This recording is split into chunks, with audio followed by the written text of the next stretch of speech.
صباح الخير، ازيكم؟ عاملين ايه؟ اهلا بيكم في لايف جديد. هتكلم معاكم عن اول درس لازم نتعلمه في الحياة دي.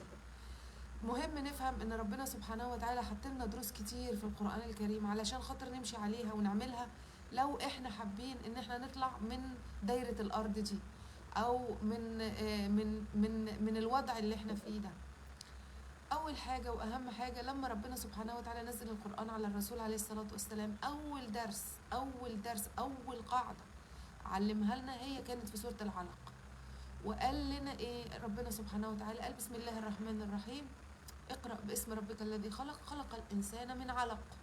ليه ربنا سبحانه وتعالى حط الخلق مع العلقة؟ مع العلق يعني العلقة يعني هي حتة الدم اللي بتلتزق في جدار الرحم وبتمص منها الحاجات علشان تقدر تتطور وتكبر وتكون فطور جديد، علشان يكون إنسان، وعلشان خاطر بعد كده يكون طفل وشاب وكبير وشيخ وكل الكلام ده.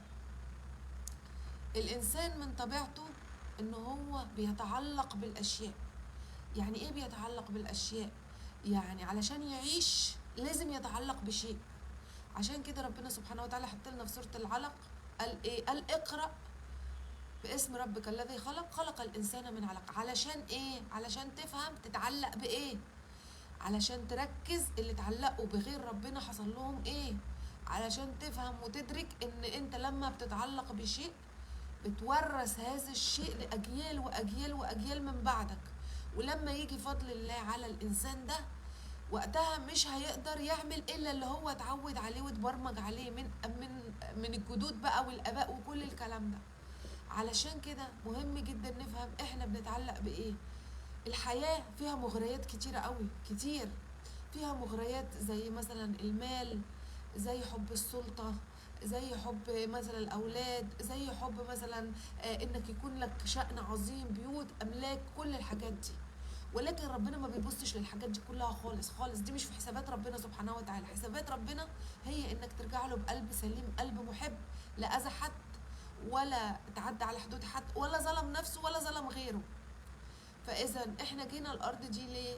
علشان خاطر اول حاجه واهم حاجه جينا فيها عشان نتعلق بربنا، عشان نقدر نرجع له تاني. ولكن اللي حصل ايه؟ اللي حصل انه الشيطان عمل ايه؟ الشيطان لعب لعبته الخبيثه على البني ادم. فايه؟ فزين له الدنيا. يعني ايه زين له الدنيا؟ يعني حط له حلاوه في الدنيا كده عشان يفضل متمسك فيها، ويبقى متمسك فيها هو وولاده وولاد ولاده واجداده واحفاده ومن فوق لتحته، وفي الاخر هيموت على اللي هو اتمسك فيه.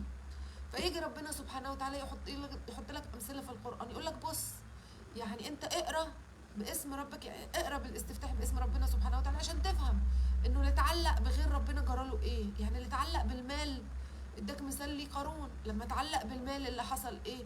انه خسف بيه وبداره الارض، لانه المال لو ما كانش بينصرف على سبحان الله حاجات تفيد البشر فما منوش فايده، هياخد هو وصاحبه وهيموت بيه. كذلك هامان اللي حصل ايه؟ انه اتعلق بالعلم. جه فرعون قال له ايه؟ قال له يا هامان ابن لي قصرا لعلي ابلغ السماء. يعني استخدم العلم بتاعه اللي ربنا مديهوله في انه هو يطغى بيه في الارض او يفسد بيه في الناس التانيين او هكذا، او يساعد ناس جبابره انهم يستخدموا العلم بتاعه ده في حاجه تفسد الدنيا. فاللي حصل ايه؟ انه برضه هامان مات. وكذلك فرعون حب الدنيا كتير وقال لك انا ليا ملك مصر وانا وانا وانا وانا وانا وانا. واحنا مشكلتنا ان كلنا ملناش اي حاجه في اي حاجه. يعني ربنا سبحانه وتعالى بيفهمك انك ما تتعلقش في حاجه، ما تتعلقش.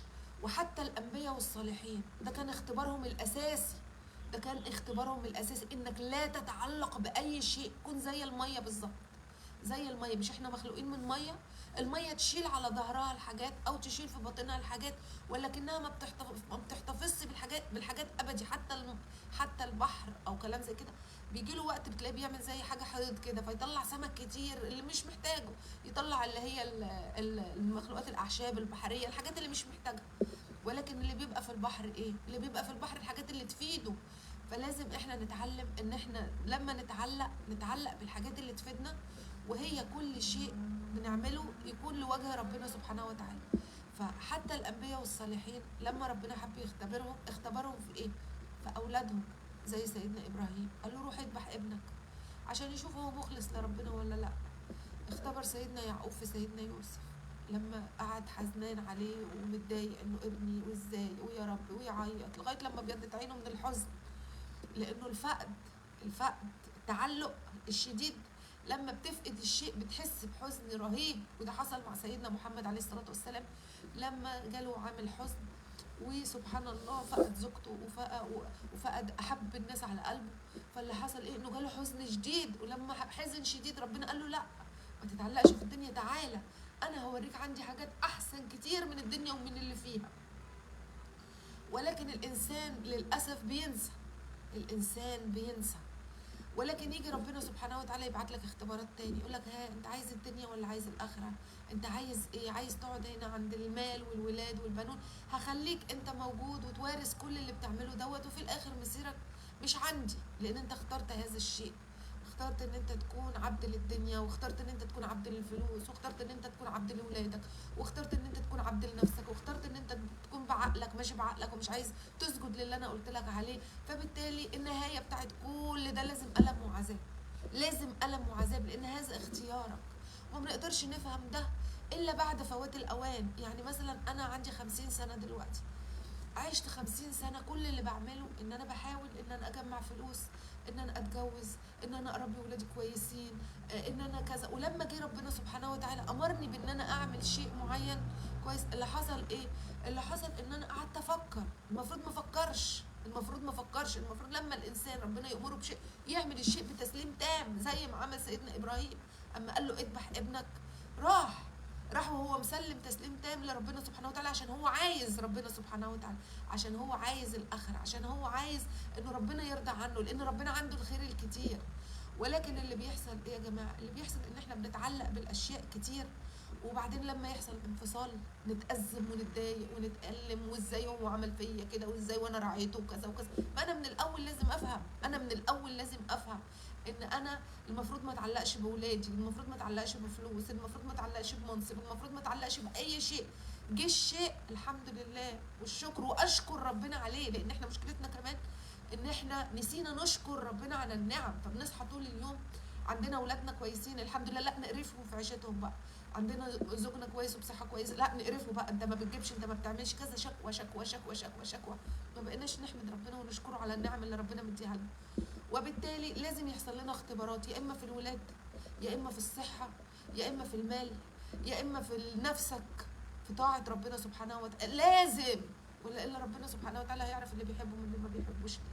واشد الاختبارات بتيجي للناس اللي هم الانبياء واللي هم قريبين من ربنا سبحانه، عشان يفهموا نفسهم. وللاسف لما بيجي الاختبار انت عشان متبرمج على الشيء او واعي على الشيء بتعمله تلقائي.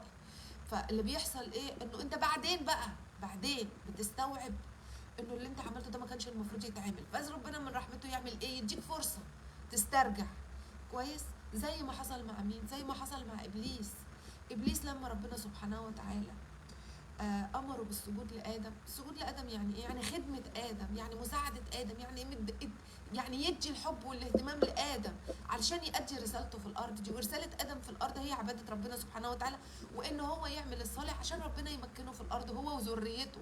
وده وعد ربنا لينا، انه ربنا سبحانه وتعالى هيملك عباده الصالحين الارض. ولكن عباده اللي هم مش بيمشوا على نهجه، واللي هم بيحبوا الدنيا، واللي هم مورثين بقى ده لاولادهم ولذريتهم واللي بعدهم، فخلاص كلكم هتروحوا للي انتوا اخترتوه، لانه ده اختياركم. عرفتوا ازاي؟ فجه ربنا سبحانه وتعالى ادى ابليس مهله. فبدل ما ابليس يسترجع ويقول لا يا رب استغفر الله وانا لله وانا اليه راجعون وحقك عليا يا رب وكذا، طلعت ظهرت حقيقه نفسه اللي هي الحسد، الغل، الاذى، ان هو قال له لا، ان الكبر. فقال لربنا سبحانه وتعالى ايه؟ لا انا ما اسجدلوش، انا احسن منه. وفي كتير من الناس بتعمل كده دلوقتي، انا احسن منه في اللبس، انا احسن منه في الوظيفه، انا عايز ابني احسن من فلان الفلاني. مفيش احسن، كلنا كويسين، ولكن احنا بنورث افكار ومعتقدات غلط وبنورثها لاولادنا، لانه اللي بيحب الفلوس هيورث ولاده انهم يحبوا الفلوس، او هيطلع ولاده العكس تمام، يكرهوا الفلوس تماما، او اللي بيحب مثلا المظاهر وكلام زي كده برضه هيورث ولاده نفسه، او هيطلعوا عكسه تماما. فما عندناش اختيارات احنا هنا في الحياه دي، ما عندناش اختيارات. يعني ايه؟ يعني هتكون كده يا هتكون كده، وللاسف لو كنت كده او كنت كده هتختبر في اللي انت فيه، ولازم تعمل امر ربنا سبحانه وتعالى. فهنرجع تاني لقصه ابليس. فابليس عمل ايه؟ قال لربنا سبحانه وتعالى لا، انا احسن منه وانا افضل منه، وانت صبرني عليه بس، وانا هخليهم كلهم يعملوا اللي انا بقول لهم عليه، وهتلاقي اكتر الناس منهم شاكرين، يعني اكترهم شاكرين. ليه؟ لان هو قال لنا في الاول ربنا سبحانه وتعالى قال لك يا ابن ادم لا تقرب هذه الشجره. فعمل الشيطان وسوس ليه علشان ياخد من الشجره. فلما وسوس ليه عمل ايه؟ شرك نفسه مع ربنا سبحانه وتعالى، وسمع مخلوق تاني غير ربنا سبحانه وتعالى. وربنا سبحانه وتعالى كان عايز الخير للإنسان، كان مش عايزه يغلط، ولكن لازم يغلط عشان يتعلم، عشان يتعلم انه ما يسمعش الا ربنا سبحانه وتعالى، وما يمشيش الا بامر ربنا سبحانه وتعالى، وانه اللي قال عليه ربنا سبحانه وتعالى هو قمه الرحمه للانسان حتى لو كان شايف العكس. ولكن الانسان عنده حاجتين مهمين جدا هو اللي بيحبهم كتير في الدنيا، اللي هم قال عليهم مين؟ ابليس، او قال عليهم الشيطان للانسان. قال له هل ادلك على شجره الخلد وملك لا يبلى. يعني حاجتين، والحاجتين مش من حاجه الانسان، لانه الانسان فاني، وربنا قال لك انك ميت وانهم ميتون. فلما مننا على حاجتين مش لينا اساسا. اول حاجه الخلود، والخلود لربنا سبحانه وتعالى.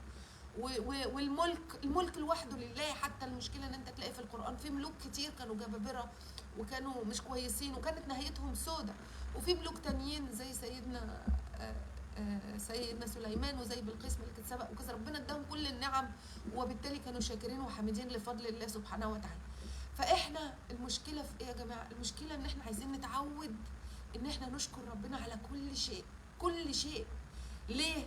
لان لو ربنا اداك خير تقولي الحمد لله، لو ربنا اداك مش حاجه مش كويسه تقول برضو الحمد لله. فيجي الابن يموت تقولي الحمد لله، اكيد خير. وده اللي قاله ربنا سبحانه وتعالى ليه سبحان الله، قالوا الخضر ليه سيدنا موسى، قال له ما تتعلقش في سفينه، يعني بالحياه دي ان هي هيكون فيها رزق وكذا وكذا، لانه ممكن تخرق السفينه، مش هتقدر تصبر لان انت متعلق بيها ان هي دي باب رزقك، ويمكن ربنا حاش عنك الرزق ده عشان حاجه افضل هتجيلك بعد كده. او الغلامان او الفتى اللي قتلوا الخضر. فاحنا ما نعرفش الحكمه من وراء الاشياء ايه، ولكن لازم احنا نوجه نفسنا دايما لربنا سبحانه وتعالى. مهما صادفت من اذى اعرف ان انت اتعلقت بهذا الشيء، مهما صادفت من اذى اعرف ان انت اتعلقت بهذا الشيء، ان نفسك حبت هذا الشيء وربنا ما يحبش كده فيسحب منك هذا الشيء، فانت تتألم وتحزن وتقول ليه يا رب وكذا وليه يا رب وانا كذا، لان انت متعلق. ما تتعلقش. فزي ما قلت لك اول درس ربنا حطه لنا في سوره اقرا، قال له اقرا باسم ربك الذي خلق. خلق ايه؟ خلق الانسان من علق. خلق الانسان من علق.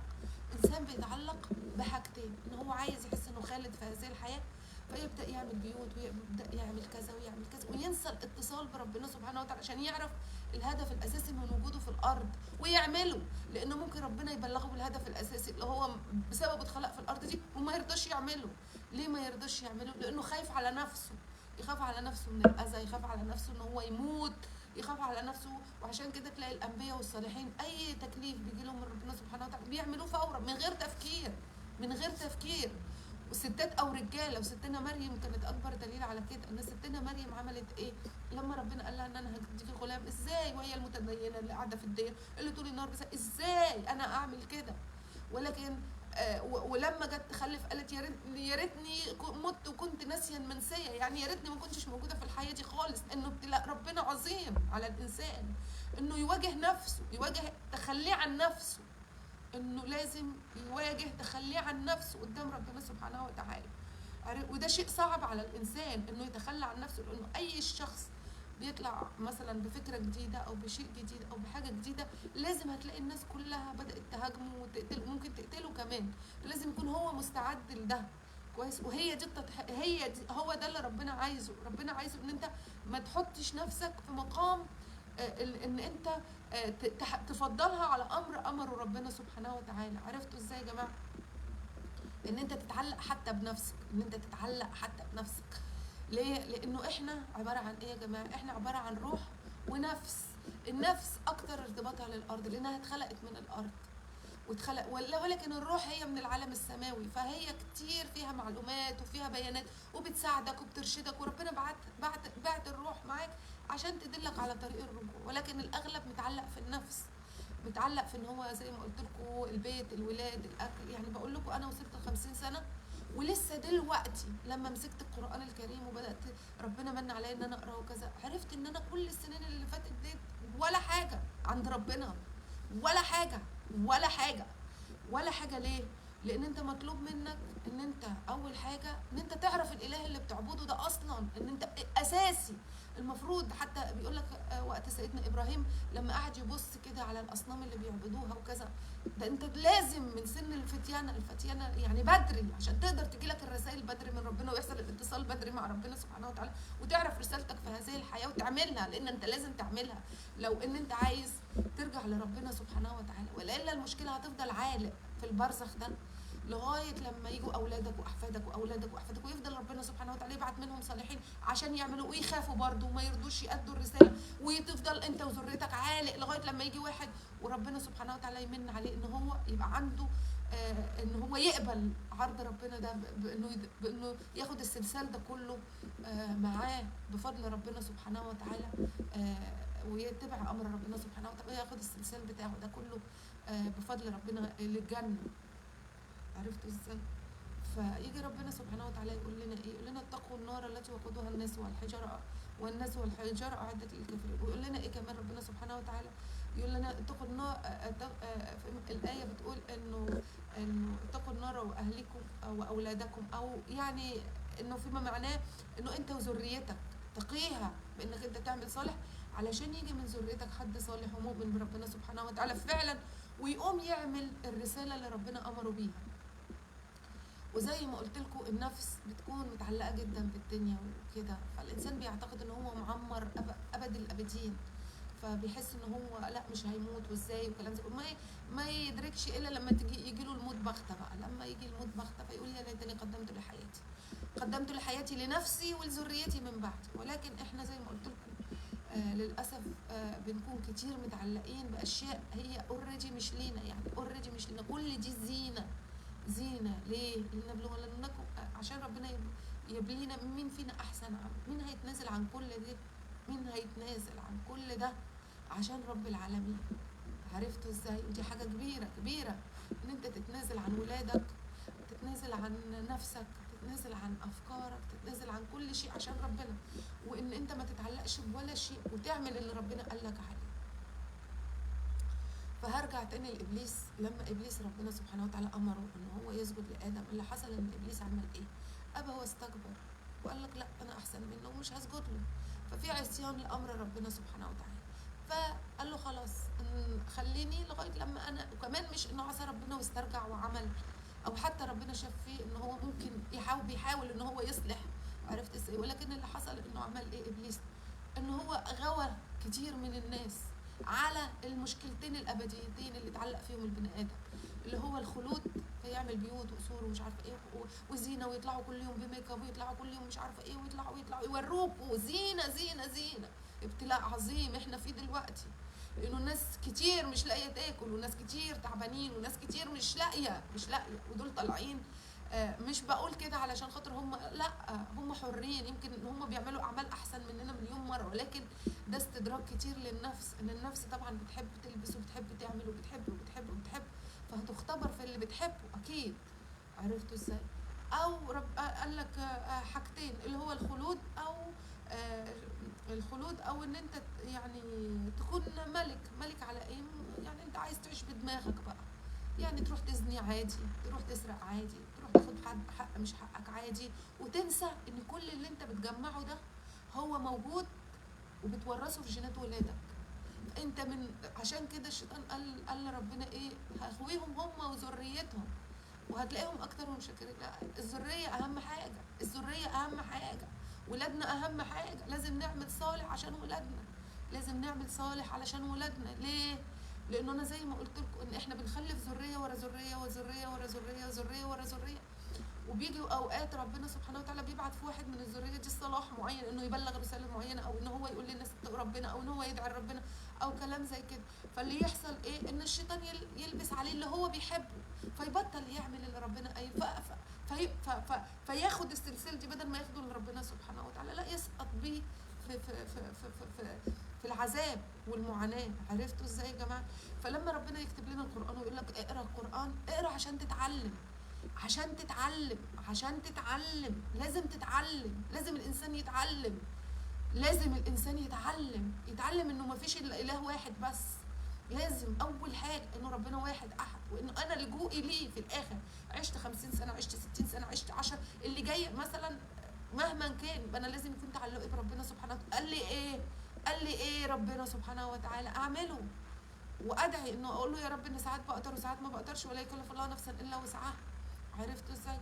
ولكن عليا السعي وعليا العمل، وهو عارف وشايف كل شيء.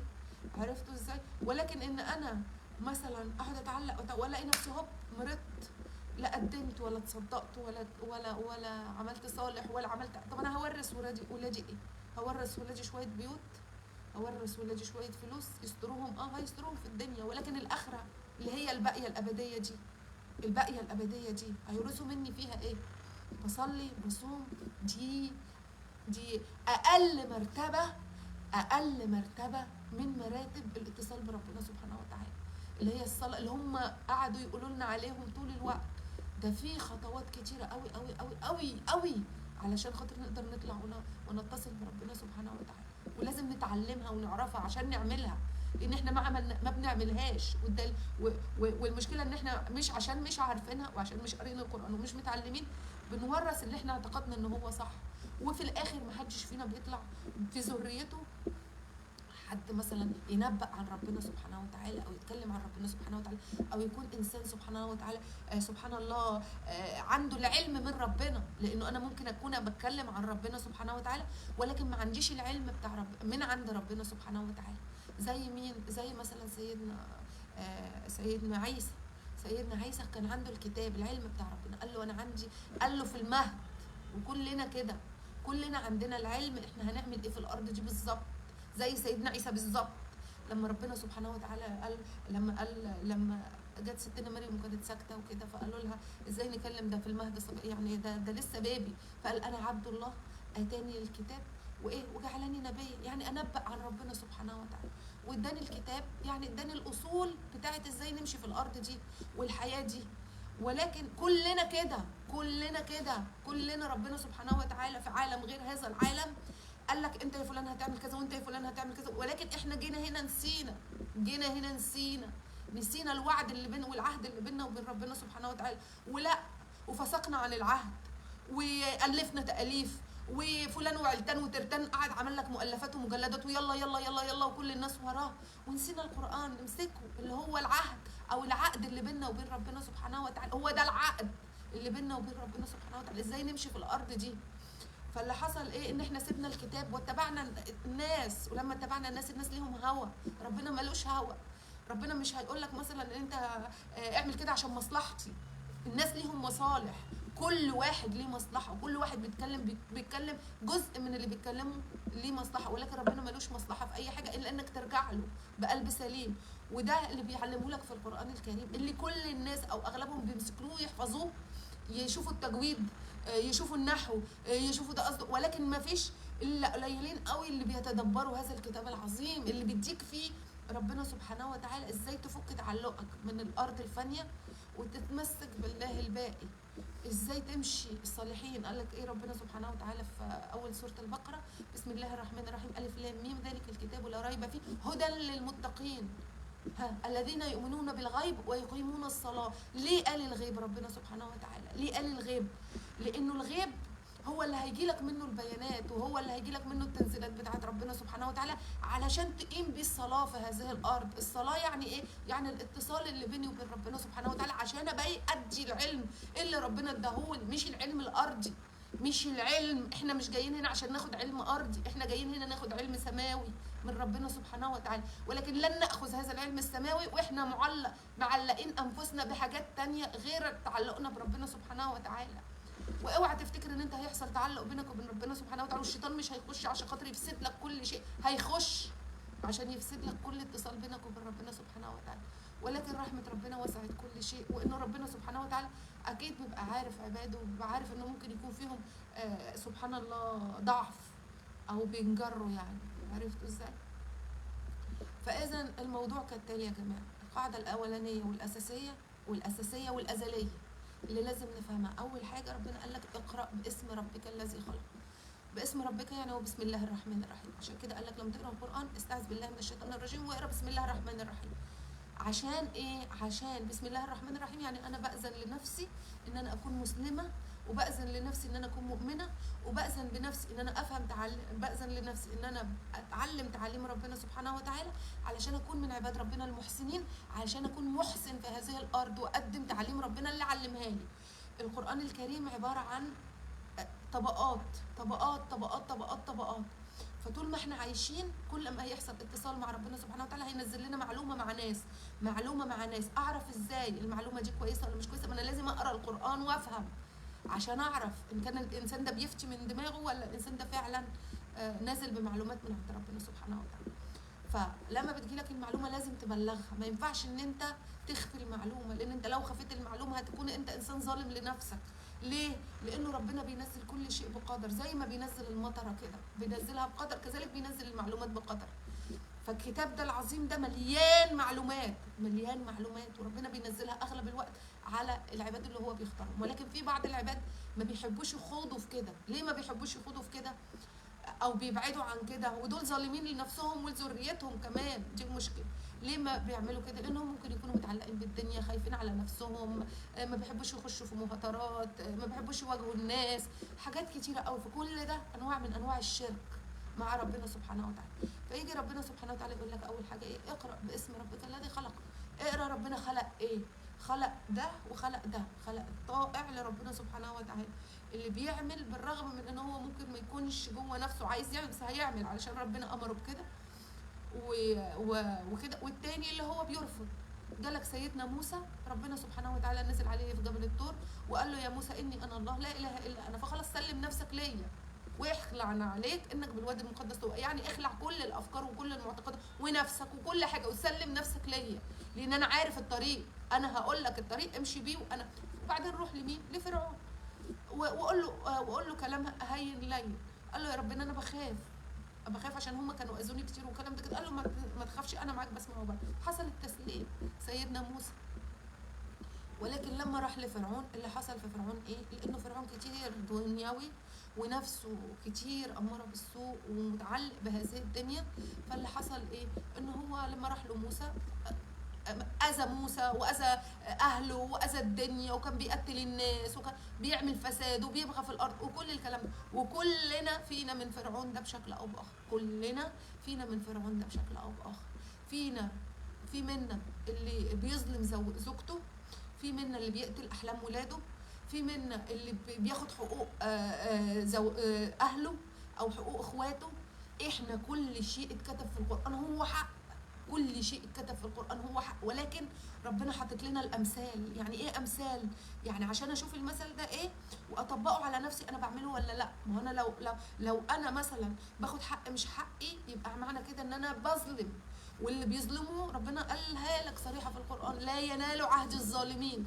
يعني اللي بيظلم نفسه ده، اللي بيظلم نفسه باكل حقوق الناس، اللي بيظلم نفسه بتدمير ولاده، اللي بيظلم نفسه باهانه مراته، اللي بيظلم نفسه بياخد حق زوجته، اللي بيظلم نفسه ان هو ما بيجيش حق في الشغل، اللي بيظلم نفسه اللي هو لما ربنا يديله امانه ما يوصلهاش، اللي بيظلم نفسه ان هو فاكر نفسه مؤمن وهو من عند اول ظرف كده تلاقيه اترمى. يعني الحياه اللي ربنا سبحانه وتعالى منزلنا فيها دي في الدنيا دي مش منزلنا عبث، مش منزلنا عشان نلعب، مش منزلنا علشان خاطر نتفاخر بالفلوس والاولاد والبيوت كل ده فاني. قال لك ربنا سبحانه وتعالى هيجعل كل اللي على الارض ايه؟ صعيدا. يعني هيخليها ممحيه زي ما كانت اول مره. كل الانسان بيعمله بره، كل الانسان بيعمله وبيبنيه بره هو عشان سعاده النفس وسعاده النفس، والنفس بتتعلق بالارض. ولكن عشان الانسان يعمل للاخره لازم يزكي الروح، لازم يزكي نفسه، يعني يعمل صالح على قد ما يقدر عرفتوا ازاي يا جماعه؟ فاذا زي ما قلت لكم كده، احنا جايين هنا عشان ما نتعلقش بحاجه، لا نتعلق بزوج ولا حتى ربنا سبحانه وتعالى لما حصلت قصه ستنا هاجر وسيدنا اسماعيل وسيدنا ابراهيم، برضو سيدنا ابراهيم كان متعلق بابنه وكان متعلق بزوجته وكان اول ولد يجيب وكان بيحبه كذا، قال له لا وديهم بقى مكه. عرفتوا ازاي؟ وسيبهم. فقال لي يا رب ازاي ده، انا هوديهم في مكان وهو ده التسليم. التسليم انه ربنا ليه خطط تانية غير خططنا احنا خالص. عرفتوا ازاي؟ فهو جم لمكان لا فيش اكل ولا زرع ودعا لهم. قال ايه سيدنا ابراهيم عليه السلام؟ قال يا رب خلي ناس تروح لهم وافئده من الناس وكذا وكذا، يخلوا بالهم منهم خلاص وسلمهم لربنا. هو ده التسليم. والتسليم ده محتاج شغل شغل شغل، انك تسلم لربنا، ان انت تثق في ربنا، ان انت تعرف ان قدر ربنا واقع سواء رضيت بيه او ما رضيتش، وان انت لازم تعمل لربنا مش تعمل لاي حد تاني. وان نفسك المفروض ما تفتخرش باي عمل انت بتعمله، لانه اي عمل ممكن تكون طول عمرك صالح وطول عمرك بتعمل وفجاه يجي لك اختبار يوقع لك كل اللي انت عملته. فاحنا بينا وبين ربنا الدعاء اللي هو ده الصلاه. الصلاه الحقيقيه هو انك تدعي ربنا بكل قلبك وفي كل وقت وفي كل اذان انه يبارك فيك.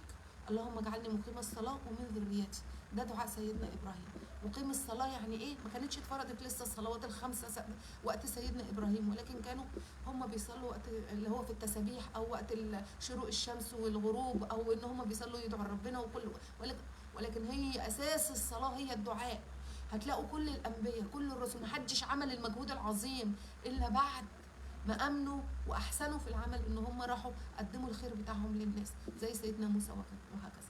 ولكن في الاساس ان لازم يكون في الصله اللي بينك وبين ربنا هي الدعاء، انك تدعي تدعي تدعي مهما شفت من ظروف، مهما شفت من تحديات، مهما حد سابك، مهما فلوس مش معاك، ما يكون جوه نفسك ايمان ان ربنا ليه حكمه في كده، وتعمل اللي عليك وتسعى، مش بس انك تشوف المصايب بتجيلك وكذا وتقف، لا لازم تفكر ايه اللي عملته نفسي عشان استحق كده وترجع تعدل. عرفتوا ازاي يا جماعه؟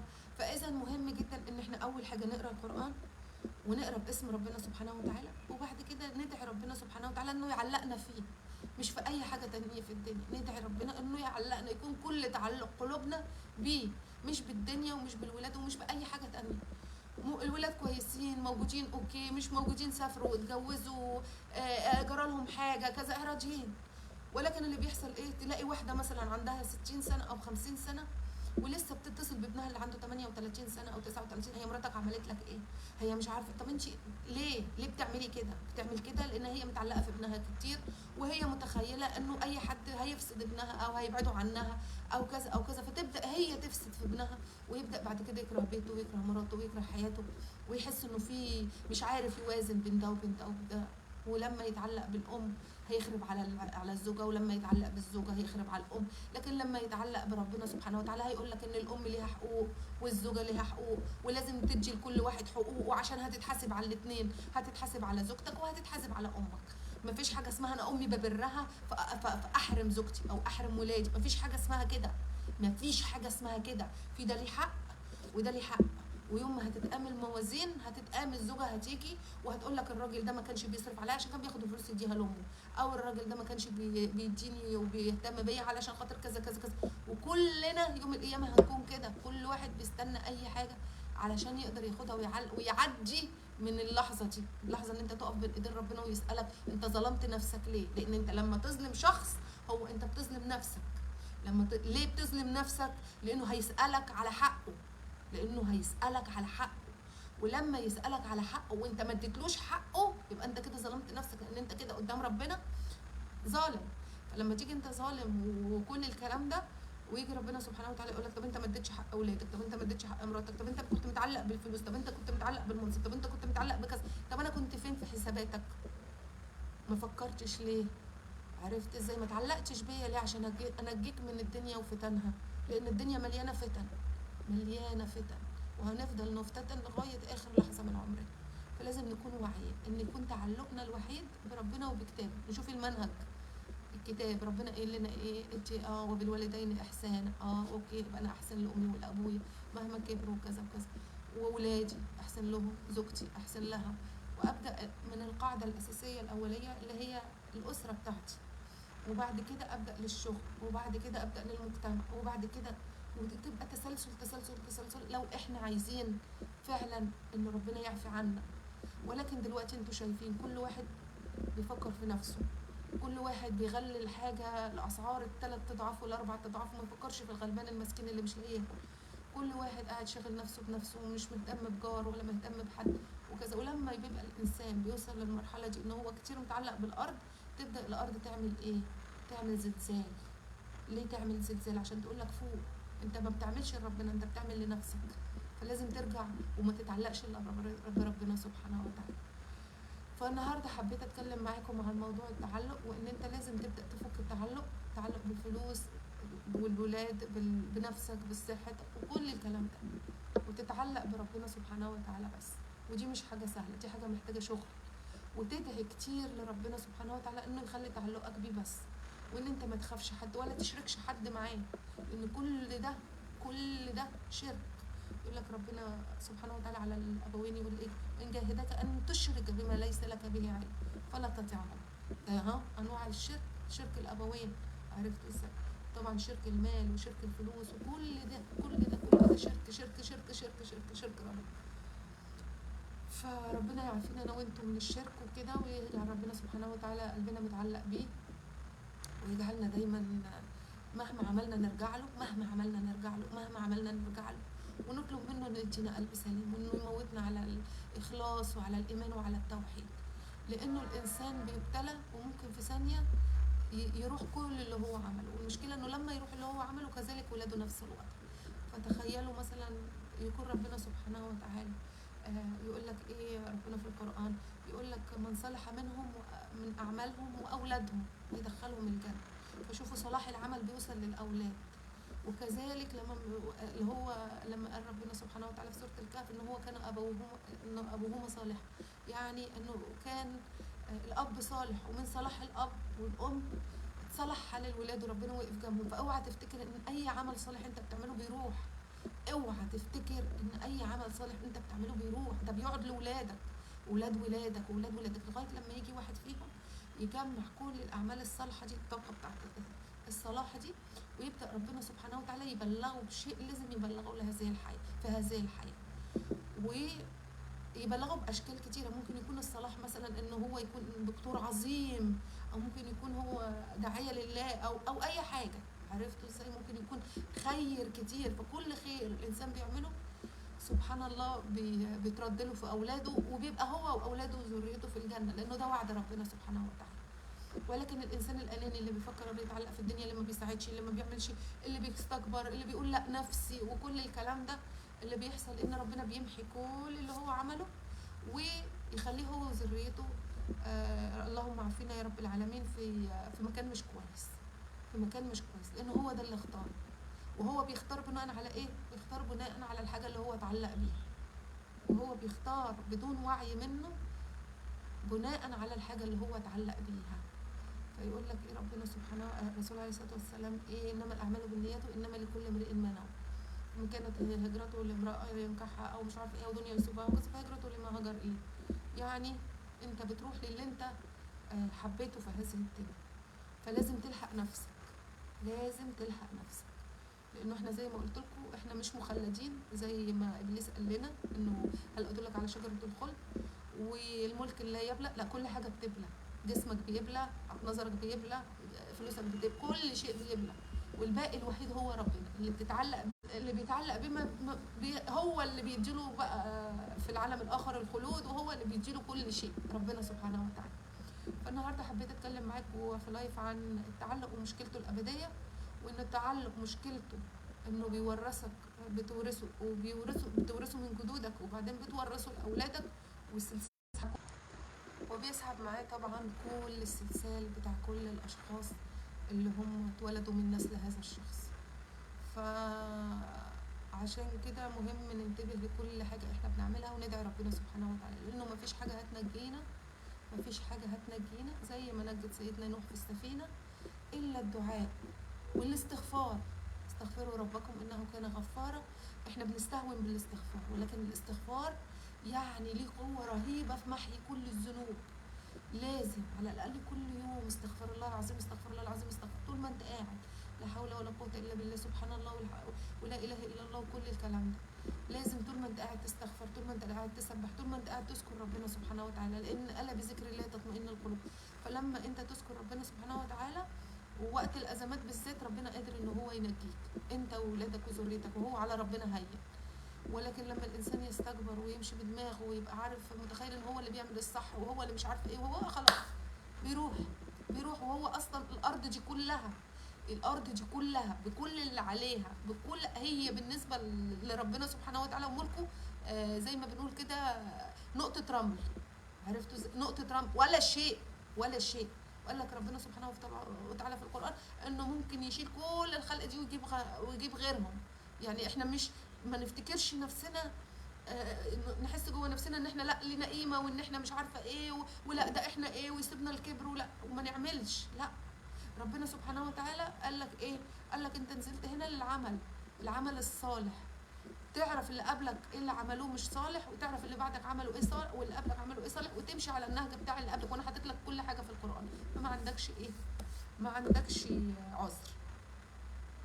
فده لايف بسيط اتكلمت معاكم فيه عن التعلق ومشكله التعلق، وان احنا لازم نفضي قلبنا لربنا سبحانه وتعالى، ونقوم وندعي له ونقيم الليل ونصلي ونصوم ونستغفره كتير ونطلب منه العفو. وهو سبحانه وتعالى كريم وعفو ورحيم طول ما انت لسه عايش وبتقدر تدي. ولكن بمجرد ما انتقلت للعالم الاخر خلاص خلصت الاعمال، مش هيبقى فاضل في اعمالك الا ولد صالح يعمل له، يدعو له، ولا صدقه جاريه، ولا علم ينتفع به. قطع الثلاثه دول خلاص، يقول لك ربنا مالكش حاجه.